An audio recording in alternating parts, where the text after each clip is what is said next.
팬데믹으로 인해서 여러 가지 전 세계적으로 지금 분위기가 좋지 않은데 이럴 때일수록 우리의 믿음의 현 주소를 잘 보셔야 될 것 같아요.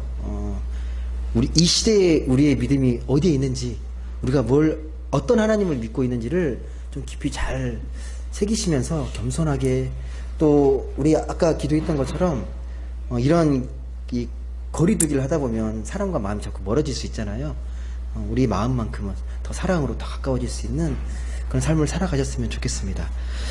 오늘은 전능하신 하나님은 우리 삶에 역사하십니다 라는 주제로 같이 말씀을 나누겠습니다. 오늘 아브라함에 대해서 나오는데요, 아브라함의 아들이 몇 명인지 아시죠? 딱 떠오르는 아들은 이삭밖에 있을 텐데, 예. 또 그 전에 나왔던 아들 이스마엘, 예. 큰형이 이스마엘이고 둘째가 이삭이잖아요. 근데 큰형 이스마엘은 본처에서 낳은 자식이 아니고 아내 사라의 몸종이었던 하갈을 통해 낳은 아들입니다. 적통이 아닌 거죠. 그러니까 둘째 아들인 이삭을 통해서 사라의 몸에서 태어난 이 이삭이 이 정통성이 있어서 그 가문을 이어가게 됩니다. 그런데 아들이 2명이 있는 게 아니고요, 아내 사라가 먼저 죽거든요. 죽은 다음에 다시 후처를 얻습니다. 그 후처 이름이 구두라로 나옵니다. 구두라. 아들을 6 낳았다고 기록되어 있습니다. 아들만. 그러니까 아들이 총 8명이겠죠. 예.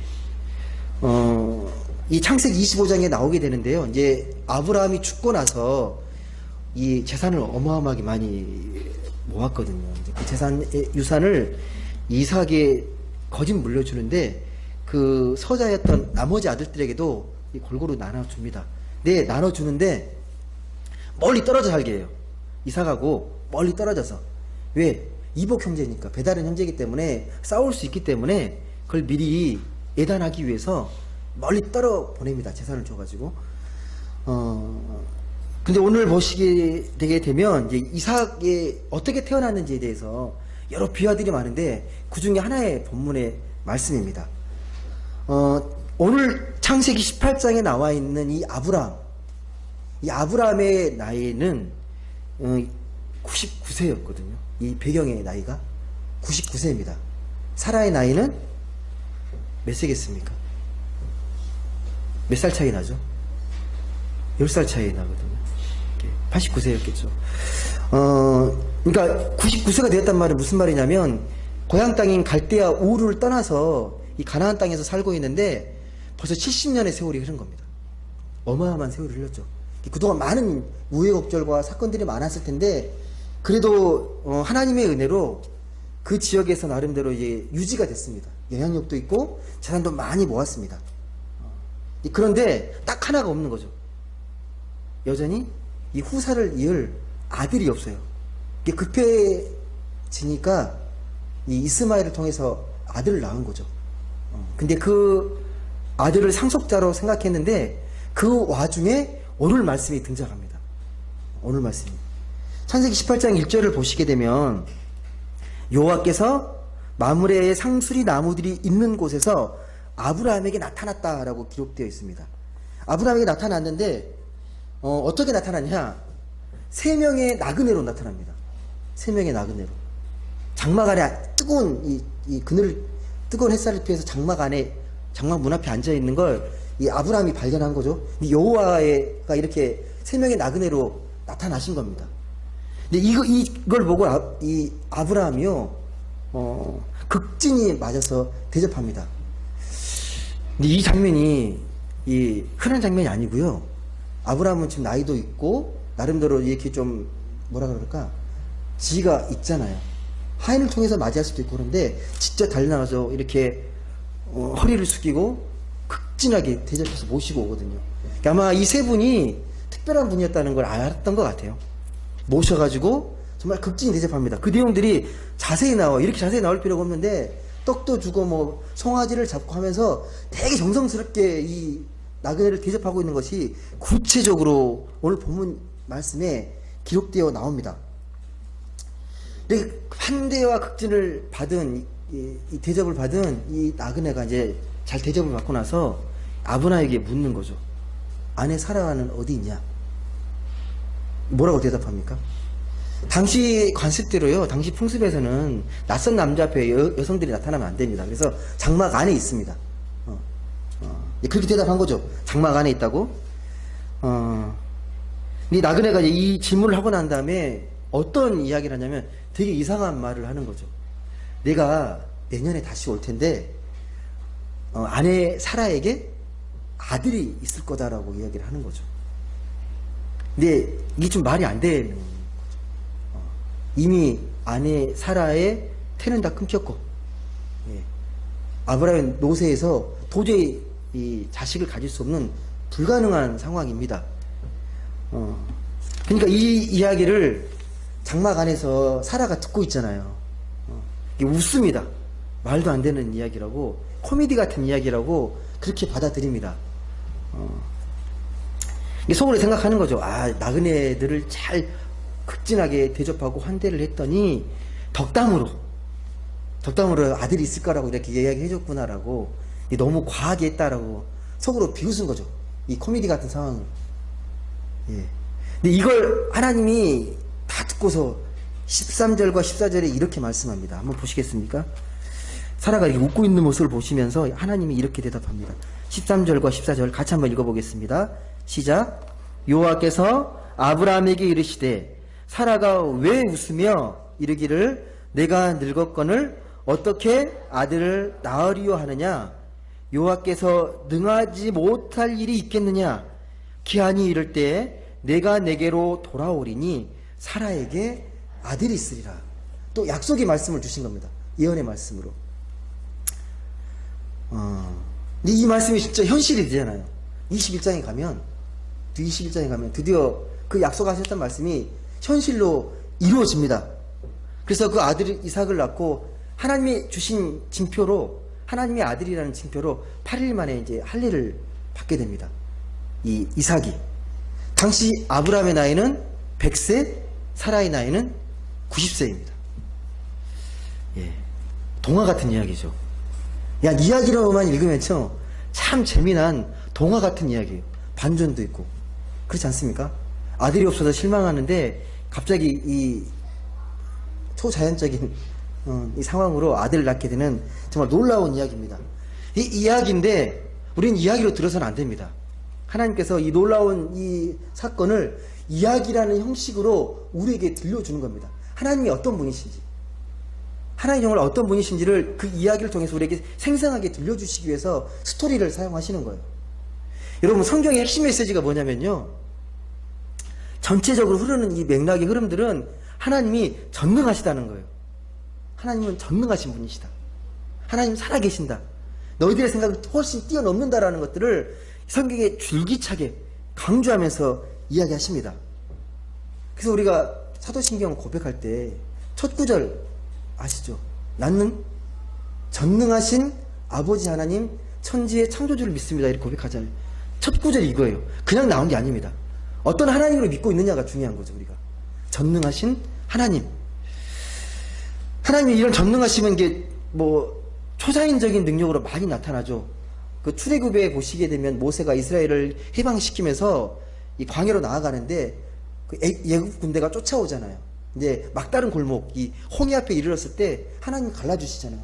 그걸 건너가게 하시고, 한 번은 이 모세의 후계자였던 여호수아가 이제 가나안 정복 전쟁을 벌이는데 아모리 족속을 다 멸하기 위해서 전쟁을 한참 벌이다가 이들을 다 멸하기 때까지 해와 달이 그대로 있어요. 멈추지를 않아요. 다 진멸할 때까지 그대로 지지를 않습니다. 놀라운 사건이죠. 그리고 오늘 보고 있는 이 아내 사라가 임신한 사건도요, 이건 놀라운 사건이에요. 불가능한, 인간적으로는 불가능한 이야기잖아요. 하지만 하나님은 못하실 게 없는 분이라고 우리에게 분명히 말씀합니다. 하실 수 있다. 초자연적인 능력을 발휘할 수 있는 전능하신 하나님이시다라고 우리에게 분명히 말씀합니다. 근데 자꾸 이걸 안 믿으려고 하는 거죠. 이렇게 역사하신 하나님. 자꾸 인간하고 견주면서 에이, 말도 안 돼. 무슨 일이, 그런 일이 벌어질 수 있어라고 우리 인간의 수준을 자꾸 재단하니까 하나님이 자꾸 작아집니다. 세상 사람들은 이렇게 얘기하죠. 하나님의 이런 전능하신 하나님에 대해서 이런 이야기를 들려주면 늘 어떤 반문을 하냐면, 그래, 그럼 전능하신 하나님이면 왜 이 세상에 이렇게 악이 횡행하냐? 하나님 정말 살아계시면 왜 갑자기 인간이 감당할 수 없는 이 재난을 주셔가지고, 지금도 뭐 코로나 바이러스도 그럴 수 있겠지만 홍수나 태풍이나 이런 재난으로 하루아침에 우리 인생이 물거품이 될 수도 있잖아요. 다 파탄이 되잖아요. 그리고 잘 살다가 어느 날 갑자기 질병에 걸려서 삶이 다 망가지기도 하고, 또 뜻밖의 사고로 목숨을 잃기도 하고, 그리고 어느 날 운 나쁘게 어느 길을 가다가 살인자나 강도 만나가지고 또 그렇게 우리가 해를 당할 수도 있습니다. 왜 이런 걸 못 만드냐는 거죠. 하나님이 정말 전능하신데 이런 것 하나 못 만드는 하나님이 어떻게 전능하신 하나님이냐? 모순이 된다라는 거예요. 전능하신 하나님과 이런 삶에 이런 악이 있는 이런 것들이 너무 모순이 된다라는 거예요. 그래서 하나님이 어떻게 살아계시다고 말할 수 있냐라는 거예요. 이 모든 질문들이요, 하나님이 정말 살아계시냐, 하나님 정의로운 분이시냐라고 묻는 신정론의 질문입니다. 우리가 지금만 질문 제기되는 게 아니고 옛날부터 계속적으로 반복적으로 제기되는 질문입니다. 이런 질문에 여러분은 어떻게 대답하십니까? 혹시 이런 것들에 대해서 뭐 물어보시는 분이 있을 수도 있고 없을 수도 있는데, 혹시 그렇게 하나님에 대해서 이렇게 의문을 갖는 분들에게 여러분 어떻게 대답하실 수 있습니까? 우리는 하나님의 차원이 아니기 때문에 하나님의 그 생각을 뛰어넘어서 뭔가를 할 수 없습니다. 단지 말씀에서 들려주신 이야기의 근거에서 확실한 하나님에 대해서는 이야기해 드릴 수 있어요. 제한적으로 우리가 아는 만큼. 그 첫 번째가 뭐냐면, 하나님은 고난 당하실 때 그 고난을 외면하지 않으시고 그 고통의 자리에 함께 하시는 분이라는 겁니다.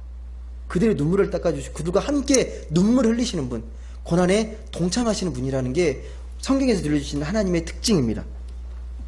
여러분, 그걸요 뭐 다른 데가 아니라 그냥 그 예를 예수님을 통해서 보시면 됩니다. 예수님의 그 십자가. 여러분, 인간이 당하는 가장 치욕스럽고 가장 고통스러운 이 자리가 십자가예요. 인간이 겪을 수 없는 가장 극한의 고통이 십자가의 자리입니다. 그 십자가에 하나님은 함께 하셨다고 고백합니다. 예수의 다른 이름 아시죠? 예수의 다른 이름, 임마누엘. 임마누엘의 뜻이 뭡니까? 하나님이 함께 하신다는 거잖아요. 하나님이 우리와 함께 하신다는 겁니다. 예수의 또 다른 이름이에요. 그래서 바울은 뭐라고 고백하냐면, 예수의 얼굴에 하나님의 영광이 나타나셨다라고 말합니다. 그 십자가의 형상 가운데서. 그러니까 여러분, 우리가 가장 고통스러운 이 십자가의 자리에조차도 하나님이 함께 하셨다면, 우리가 겪고 있는 삶의 여러 가지 어려움, 고통, 고난의 자리에 함께 못하실 분이 아니라는 겁니다.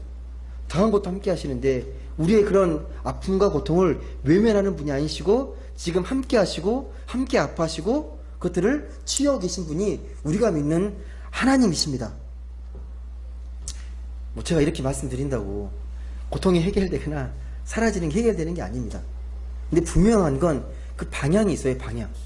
고통을 이해하고 고난을 바라보는 신앙의 눈이 있다라는 겁니다. 우리가 그런 고통과 고난이 있으면요, 저항하셔야 돼요. 그냥 무기력하게 당하는 게 아니라 저항하시는데, 우리가 아무리 피하고 싶어도 고통이 찾아오면 피할 수 없잖아요. 이런 코로나로 인한 어려움이 닥쳐오면 우리가 나만 딱 피해가지고 안전하게 있을 수가 없잖아요. 이런 어려움 가운데 함께 하신 하나님이 이 시간에도 우리에게 어떻게 말씀하시고 어떻게 함께 하시고 어떻게 역사하시는지를 믿음의 눈으로 보는 게 중요하다는 겁니다. 그래서 우리는 어떻게 기도해야 되냐면, 이 어려움 가운데도 함께 하시는 그 하나님을 우리가 묵상하시면서 함께 하여 주시기를, 도와주시기를 구하는 거예요. 빨리 종식되기를. 그런 믿음이 없으면 우리가 그런 기도가 뭐가 필요하겠습니까? 두 번째가요, 우리가 겪고 있는 이 어려움들이 평생 지속되는 게 아니라는 것. 그리고 이 어려움이 일시적인 고통인데 그 하나님의 시간, 하나님의 나라라는 큰 틀에서 보게 되면요, 그것도 하나님의 은혜일 수 있다는 겁니다. 하나님의 선하심과 그 전능하심의 역사 속에 우리의 고통이 포섭될 수 있다는 거예요. 의미가 있을 수 있다는 의미입니다. 이 이야기를 20세기 최고 신학자라면 그냥 칼 바르트를 이야기하거든요. 신종통주의 신학자를 이야기하는데 그분이 위대한 신학자이면서도요 음악이 되게 조예가 깊었거든요. 예술적인 감각. 그래서 피아노를 어마어마하게 잘 칩니다. 모차르트 이런 막 기가 막히게 치는데 이분이 교향곡을 이렇게 설명을 해요. 교향곡이 되게 장편으로 대서사시잖아요. 근데 어느 부분에서 중간에 교향곡 중간에 불협화음이 있습니다. 그 단락만 딱 띄워놓고 보면요 되게 듣기 싫은 소리고 되게 불편한 소리일 수 있는데 교향악 전체에서 보게 되면 그것도 하모니고 너무 조화롭다는 거예요. 그 불협화음마저도 우리 역사, 우리 인간의 삶의 역사도 그럴 수 있다는 거예요. 아우구스티누스도 비슷한 말을 했어요. 하나님은 그 악마저도 궁극적으로 선하게 사용하신다. 그렇게 고백합니다. 다시 말씀드리지만 이런 설명으로 고난의 우리의 상황들이 다 해결되지는 않지만 우리가 고난을 이해하는 그 방향에 대해서는 바르게 이해하셔야 합니다. 당장은 아니어도 우리가 하나님의 그 전능하심을 우리가 깊이 신뢰하면 신뢰할수록 당장은 아니어도 하나님 결국은 우리를 축복의 자리로 생명과 은혜의 자리로 끌고 가고 계신다라는 사실입니다. 세 번째가 이게 중요한데요. 우리가 믿는 하나님은요 전능하신 하나님이신데 마음대로 하시는 분이 아니세요. 전능하시다고 폭군처럼 자기 하고 싶은 대로 마음대로 막 역사하시는 분이 아니라는 겁니다.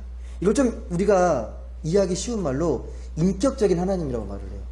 우리와 대화하시고 우리 함께 하시는, 그러니까 하나님의 방법이신데 반드시 우리를 통해서 역사하시고 자연의 질서와 조화를 이루시면서 겸손하고 낮은 모습으로 그렇게 행하시는 하나님, 자기의 능력을 제한하시는 하나님, 그렇게 말씀합니다. 그 말씀이 우리가 잘 아는 빌립보서 2장에 기록되어 있습니다. 2장 6절과 7절 제가 한번 읽어드리겠습니다. 그는 근본 하나님의 본체시나 하나님과 동등됨을 취할 것으로 여기지 아니하시고 오히려 자기를 비워 종의 형체를 가지사 사람들과 같이 되셨고, 그럴 필요가 없는데 사람처럼 되셨어요. 하나님의 놀라운 섭리죠. 그래서 예수님은 죽기까지 복종하고 낮아지셨습니다. 하나님이 인간이 되셨습니다. 그래서 하나님의 구원의 역사를 이루어 가십니다. 이 세상은 이해 못하는 부분들이 이 부분이에요. 하나님의 전능하심이 그 낮아짐에 있다? 그게 실체다 하면 이해하기 어렵잖아요. 예. 세상은 어떻게 이해합니까? 실제적이고 압도적인 힘, 파워가 있어야 그걸 능력 있다고 얘기하잖아요. 예. 근데 정반대죠. 하나님의 그 전능하심은요 오히려 종의 형체를 입고 있고 낮아지시고 겸손한 모습으로 우리에게 역사하신다는 거예요. 이런 신이 어디 있습니까? 어느 신이 이러죠? 어느 종교도 이런 신은 없습니다. 자기를 낮추시면서 자기의 몸을 제사로 드리는 그런 하나님이, 그런 신이 어디에 있습니까? 우리가 믿는 하나님은 그런 하나님이세요. 다시 오늘 본문에 돌아와서요 이 사라의 임신과 출산 이야기로 돌아가겠습니다. 여러분, 이 사라가 죽은 다음에 그 아브라함이 후처를 통해서 6명의 아들을 낳았다고 말씀했는데요. 그때 나이를 대략 계산해 보면요. 아브라함이 175세. 175세. 아들 이삭이 장가든 이후니까 그쯤 됩니다. 여러분, 이게 믿지 않은 사람들은 이 이야기를 읽으면 어떻게 반응하냐면요. 우와, 그 나이에 어떻게 아들을 낳고 이게 가능한 거야? 거기에 꽂혀 있죠. 불가능한 나이에 아들을 낳고 막 한다는 것. 근데 우리는 거기에 관심이 있지 않습니다. 이 이야기를 놓고서 우리는 무엇을 봐야 하냐면 아브라함이 믿고 고백했던 하나님이 어떤 하나님이신가? 그 전능하신 하나님을 어떻게 믿고 경험하고 고백했는지, 그 믿음이 정말 살아있는 믿음인지를 우리가 찾아보는 게 중요합니다. 정말 하나님을 못하실 게 없는 전능하신 하나님으로 고백하고 있는가? 이거 우리에게 적용하면 그런 거죠. 여전히 우리도 우리가 믿는 하나님을 전능하신 하나님으로 믿고 고백하고 있는지, 그게 우리 삶에서 어떻게 현실이 되어가는지를 물어야 합니다. 현실이 됐잖아요. 아브라함에게 아들 이삭이라는 불가능한 이 꿈같은 일이 현실이 됐는데 우리에게 있어야 될 이 믿음의 현실은 무엇인지를 보셔야 합니다. 사회가 갈수록 냉소적이고 불평등은 심화되어지고 사회적 모순이 심화되어 가는데, 이런 사회적인 현실 속에서도 여전히 하나님은 살아서 역사하시는지, 전능하신 하나님을 우리가 바라보고 있는지, 아니면 이런 하나님에 대해서 믿음이 자꾸만 약해져서 세상의 방법과 세상의 지식을 더 우리가 추구하고 원하고 있지는 않은지, 이걸 보셔야 합니다. 여전히 우리가 말씀을 보고 있는데 이 말씀이 우리 삶의 기준과 상식이 되고 있는지, 그걸 보셔야 합니다. 여러분 다들 열심히 잘 살고 계시죠? 혹시 열심히 살고 계신다면 무엇을 열심히 살고 계십니까? 일주일 동안 열심히 정신없이 또 삶이 지나가는데 무엇을 목표로 해서 살고 계십니까? 많은 사람들이 그래요. 삶, 인생, 뭔가 꿈을 놓고 목표를 놓고 이걸 이루는 게 삶이라고 이야기하거든요. 근데 신앙적으로는 그게 삶의 본질이 아닙니다. 뭐 젊은 사람들 또 20대들은 꿈을 꾸잖아요. 나는 뭐가 되겠다. 판검사가 되겠다. 의사가 되겠다. 벤처 사업가가 되겠다. 사장이 되겠다. 삐뚤어진 꿈은 건물주가 되겠다. 여러 가지 꿈을 꾸거든요. 근데 꿈 자체가 인생의 목적, 본질이 될 수 없습니다. 실제로요, 이 꿈을 이뤘다고, 목표를 이뤘다고 행복하다고 느끼는 사람 제가 본 적이 없거든요. 꿈이 행복과 바로 전환되지 않아요. 그 순간이 너무 기쁘고 행복하겠죠. 근데 그게 우리 삶의 본질이 아닙니다. 우리가 아무리 이런 것들 다 이룬다 하더라도요, 우리 영적 공허함은 늘 남아있어요. 하나님 그렇게 지으셨거든. 물질로 만족하지 못하도록 영혼적인 존재로 만드셨기 때문에요, 물질로 채워지지 않습니다. 영혼의 갈증, 공허함, 갈급함이 늘 있어요. 물질로, 삶으로 채워지지 않는 그런 공허함이 있습니다. 근데 많은 사람들은 이 공허함을 돈으로 채우려고 하죠. 자본주의 사회니까 돈이면 편할 것 같고, 돈이면 안정될 것 같고, 그래서 돈을 목표로 살아갑니다. 돈을 많이 벌어야겠다. 돈을 많이 벌어서 잘 먹고 잘 살아야겠다. 돈 버는 것 자체가 문제 아닙니다. 이 버는 목적의 그 가치, 의미를 어디다 둘 것이냐가 중요하겠죠. 돈을 많이 벌어서 뭐 할 건데? 나를 위해서만 쓸 거면 그렇게 많이 벌 필요는 없잖아요. 여러분, 우리 영적 공허함, 삶의 그 빈자리를 채울 수 있는 건요, 하나님 한 분밖에 없어요. 그 믿음의 고백 때문에 여러분이 이 자리에 또 앉아 계신 거잖아요. 하나님을 통해서 은혜를 공급받기 위해서, 또 회복하기 위해서, 말씀을 통해서 우리가 예배의 자리에서 주님의 은혜를 또 기억하고 그 삶의 자리, 빈자리를 채워가기 위해서 우리는 하나님께 예배하고 말씀을 듣고 말씀대로 살아가려고 몸부림을 치는 겁니다. 우리의 생명을 충만하게 하는 힘이 하나님께 있어요. 우리를 지으신 하나님께 있습니다. 우리의 온전한 생명은요, 하나님께로부터만 공급받을 수 있습니다. 예수님은 단적으로 이렇게 말씀하시는 거예요. 너희가 늘 고민하는 무엇을 먹을까, 무엇을 마실까, 무엇을 입을까 염려하지 말라. 그건 이방인들이 구하는 거고, 너희는 먼저 그의 나라와 그의 의를 구하라고 말씀합니다. 근데 이 말씀이요, 자기 삶을 다 희생하고 하나님한테 모든 걸 바치라는 그런 의미가 아니에요. 이 말씀한 원래의 목적은요, 우리를 위함이에요. 그렇게 살아야 우리 인생이 잘 살 수 있기 때문에, 불행해지지 않을 수 있기 때문에, 그런 거 걱정하지 말고 하나님 나라를 바라보라는 거예요. 이런 우리의 일상적인 단순한 1차원적인 삶에 머물러 있지 말고 하나님의 삶에 보게 되면 우리 삶이 별게 아니라는 걸 알게 된다는 거죠. 그래서 이 말씀을 깊이 묵상하면 묵상할수록요, 진짜 지혜로운 말씀입니다. 하나님 나라 의를 생각하는 삶. 그럼 우리 삶이 훨씬 스케일이 넓어지고 그런 삶에 매이지 않게 돼요. 여러분은 내가 고민하는 걸 깊이 고민하면 문제가 다 해결된다고 생각하지만 절대 안 그래요. 여러 가지 삶의 보단한 문제들이, 사소한 것부터 자세한 것들이 계속 끊임없이 우리를 괴롭힙니다. 염려와 걱정들이 계속 벌어져요. 아시겠지만 우리가 고민하고 걱정하는 95%가 쓸데없는 걱정과 고민이라고 말하잖아요. 다시 말씀드리지만 하나님 나라와 의를 보라는 건요, 그 하나님 나라 의는 결코 우리가 하는 게 아니에요. 그걸 구하라는 말은 우리가 하나님 나라의 역사를 써나가라는 게 아니라 하나님께서 하시는 일인데, 그걸 잘 보게 되면 하나님이 얼마나 전능하신 분인지 알게 된다는 거예요. 그걸 보게 되면 나의 믿음에 이 든든함이 생기고 안정감이 생기고 평안함이 깃든다는 거예요. 아, 저런 하나님이시구나. 저런 하나님만 잘 믿고 있으면 내가 힘들지 않겠구나. 내가 안식할 수 있겠구나. 그걸 느끼라는 거예요. 자꾸 땅을 보지 말고 하나님을 보라는 거죠. 우리 삶의 차원을 자꾸 물질적 차원에서 머물러 있지 않도록 하나님을 바라보면서 하나님의 마음으로 살아가는 게 중요하다는 거예요. 하나님 오늘도 어떻게 역사하실지 그 믿음으로 순종하며 나아가는 삶, 그게 하나님 나라와 의를 구하는 삶의 특징입니다. 근데 그 하나님은 못하실 게 없는데 그 이루시는 그 역사가요, 선하게 역사하시는 분이세요. 악하게 역사하시는 게 아니라 선하게. 여러분, 그 선하게 역사하시는 그 하나님을 한마디로 성경에서는 뭐라고 말하냐면 하나님의 사랑이라고 말합니다. 선하게 역사하시는 그 공의로운 사랑. 예, 하나님만이 가능한 선한 능력으로서의 사랑을 말합니다. 여러분, 이 사랑을 정말 우리가 온전히 믿게 되면 우리가 미래의 불안에 염려하지 않을 수 있습니다. 우리 진짜 믿게 되면요. 그렇다가도 우리에게 닥쳐오는 이런 걱정거리들, 어려움들이 있죠. 그게 없다라는 말이 아니고요.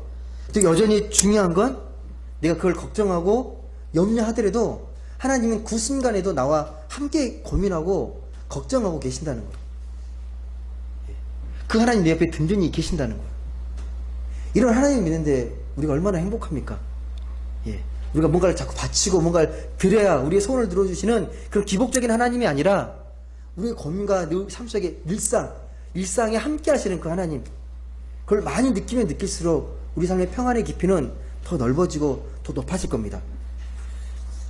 가끔 그렇게 생각할 수 있어요. 하나님, 이렇게 생각하면 우리가 신앙적으로 생각하는데 그냥 내가 힘들고 어려운 걸 종교적으로 합리화시키는 거 아닐까? 그렇게 믿고 싶은 건 아닐까? 그리고 가끔 또 그렇게 생각하잖아요. 네가 원하는 뜻대로 되지 않으면 인생이 잘 안 풀리는 것 같고 불행해질 것 같고, 인생이 안 풀리면. 근데 하나님의 차원에서 보게 되면 내가 뭔가 일이 안 풀리고 뭔가 안 될 때 그게 하나님의 뜻일 수도 있잖아요. 더 좋은 것으로 우리가 바꾸시고 더 인도하시기 위해서 그걸 막으실 수도 있고 그걸 들어주시지 않을 수 있다는 겁니다. 우리는 모릅니다. 근데 하나님만이 아시는 거죠. 우리 인생의 계획에 대해서. 그걸 정말 신뢰한다면 당장은 내가 안 풀리고 내가 힘들더라도 이걸 통해서 뭔가 하나님 더 좋은 것으로 예비하신다. 그 여호와 이레의 하나님을 우리가 맛볼 수 있다라고 고백할 수 있게 됩니다.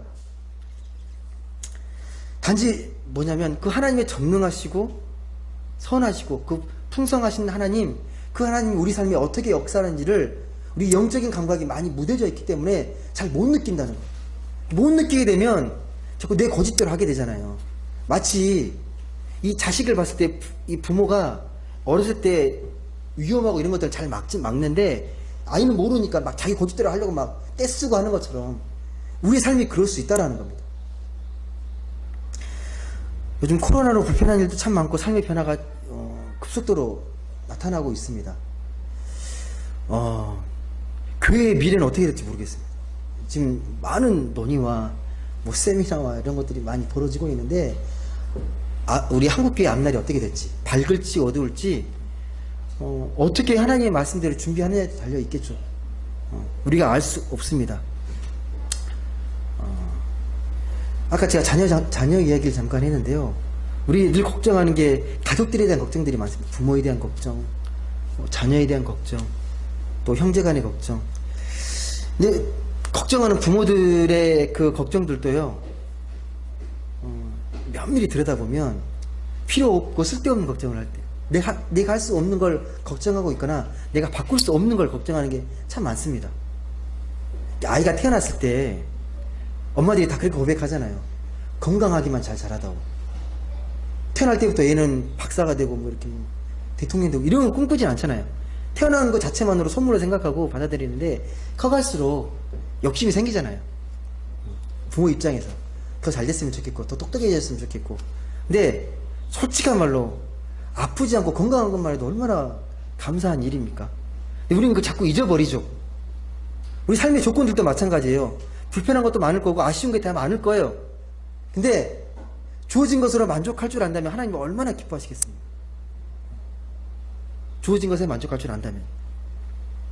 하나님 분명 선하게 못하실 게 없게 전능하게 역사하시는 분이십니다. 여러분과 함께 하십니다. 그 하나님을 믿고 고백하셔야 합니다.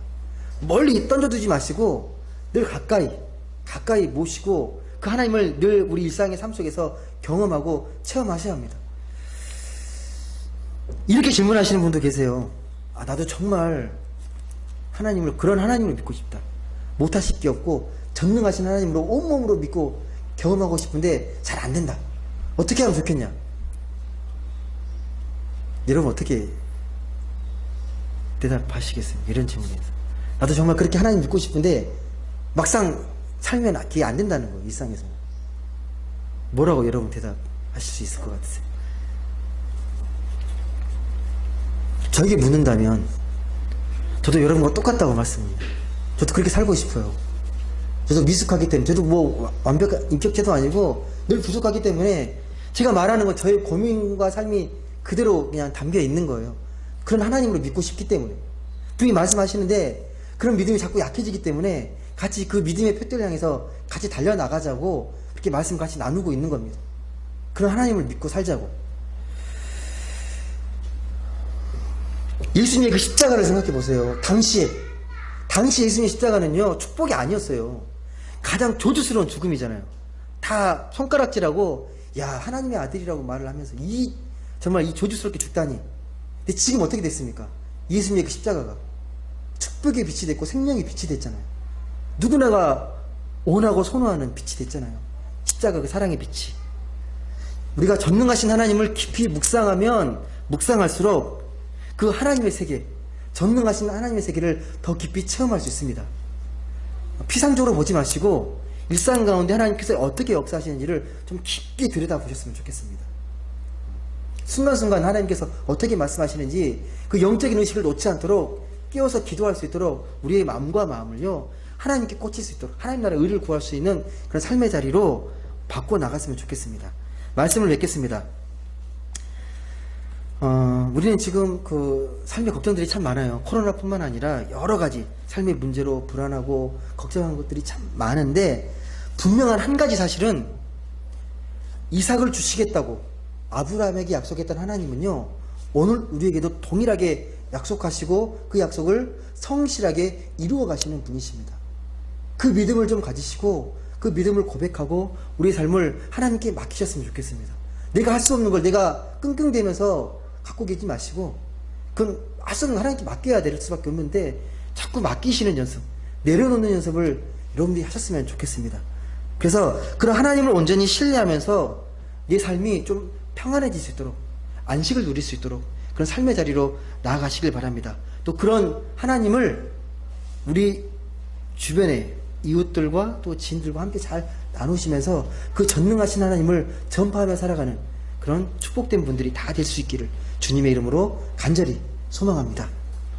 기도하겠습니다. 사랑의 하나님, 감사합니다. 우리가 믿는 하나님은 전능하신 하나님이십니다. 하지만 그 전능하신 하나님은 하나님 마음먹은 대로, 하고 싶은 대로 다 하시는 게 아니라 우리를 너무 사랑하셔서 우리를 극진히 배려하시고 우리와 소통하시며 또 하나님의 그 역사를 하나님의 고유한 방식으로 역사하는 분이심을 믿고 고백합니다. 하나님, 우리에게 전능하신 하나님을 온전히 믿을 수 있는 그 믿음을 허락해 주옵소서. 순간순간 세상의 여러 가지 문제와 그런 여러 가지 현상 앞에 흔들릴 때마다 성령께서 역사하셔서 우리의 믿음을 붙잡아 주시고 강건케 하셔서 그 전능하신 하나님이 우리가 믿는 하나님이다 라고 고백하며 그 하나님 믿고 우리의 한 걸음 한 걸음을 주님께 온전히 맡기며 그렇게 평안과 기쁨과 안식으로 나아가는 우리 모두가 되게 하여 주옵소서. 감사드리며 사랑이 많으신 예수님의 이름으로 기도드립니다. 아멘.